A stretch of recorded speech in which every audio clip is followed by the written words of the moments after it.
American Records. Yeah, moun yo pale, moun yo pale. Amwe yeah. It's your boy, it's American, baby. Moun sa ou tellement pale, yo pale sak pa verite. Moun sa ou tellement pale, yo pon pale pou yon métier. Moun sa ou tellement pale, yo pale sak pa verite. Moun sa ou tellement pale, yo pon pale pou yon métier. Ah yeah yeah. Moun yo pale, yo pale. Moun yo pale, yo pale. Moun yo pale, yo pale. Moun yo pale, yo pale.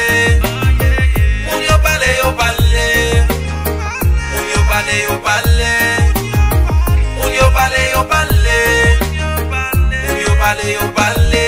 Ah yeah yeah. Na vive nos sociétés de bois plantés. Celle ça ka sauvé ou c'est papa monté.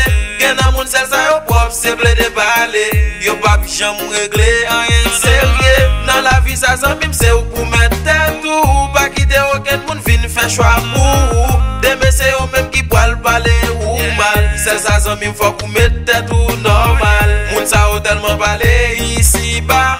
Yo parler pi mal que grasse ka pété nan bois. Mes amis nous pas contre ça pour nous faire associer de ça. Celle ça m'a demandé ou prier pour nous papa.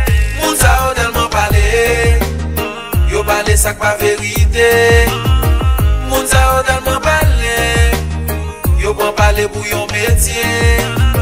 Moun sa ou tellement parler, yo parler ça pas vérité.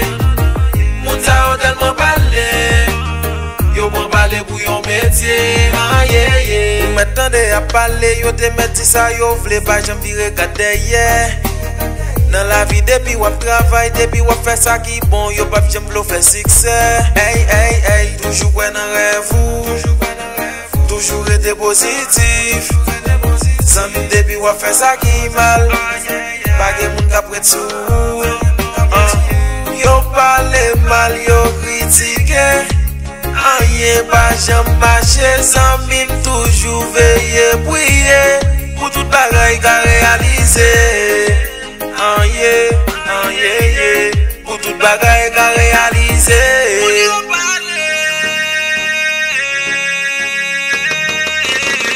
Moun sa ou tellement parler, yo parler ça pas vérité. Moun sa ou tellement parler, yo pon parler pour yon métier. Moun sa ou tellement parler, yo parler ça pas vérité. Moun sa ou tellement parler, yo pon parler pour yon métier.